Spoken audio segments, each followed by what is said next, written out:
Конституция Российской Федерации – основной закон, в котором обозначены права и свободы граждан, проживающих на территории многонациональной России. Документ, принятый всенародным голосованием 12 декабря 1993 года, сегодня отмечает очередную годовщину. Ежегодно в этот день в культурных и образовательных учреждениях проходят различные мероприятия. Выставка, приуроченная ко Дню Конституции, распахнула свои двери и в Музее краеведения.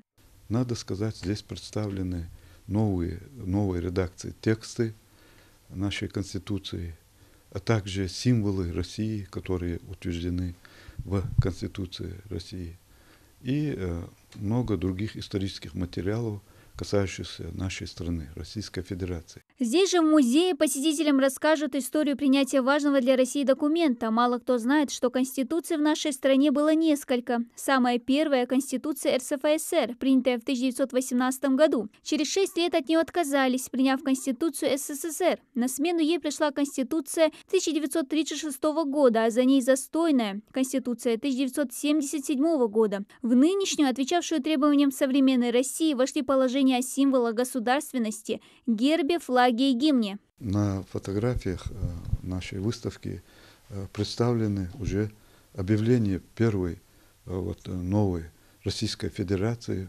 после распада той страны, Советского Союза.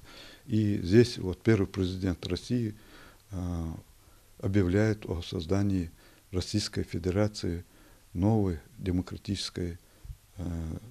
демократического государства на карте мира.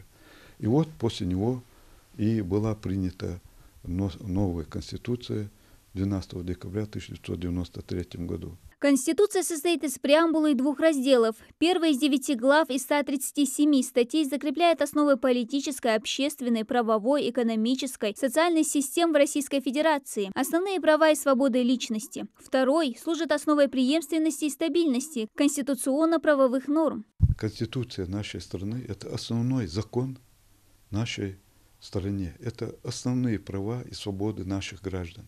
От него зависит наша держава и наша жизнь всех граждан нашей страны.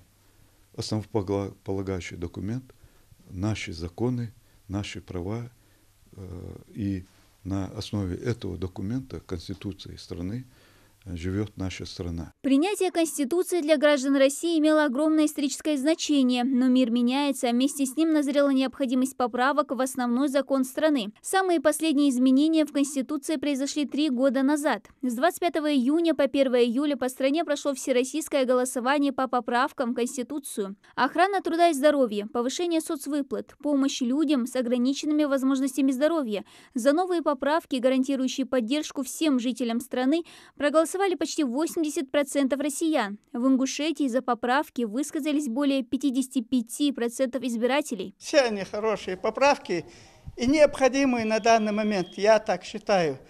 В День Конституции по всей стране проходят праздничные мероприятия. В университетах читают лекции правоведения и проводят тесты по знанию Конституции. А юным гражданам традиционно вручают паспорта. Об основном законе рассказывают подрастающему поколению. Цель таких мероприятий – повышение правовой культуры и грамотности населения.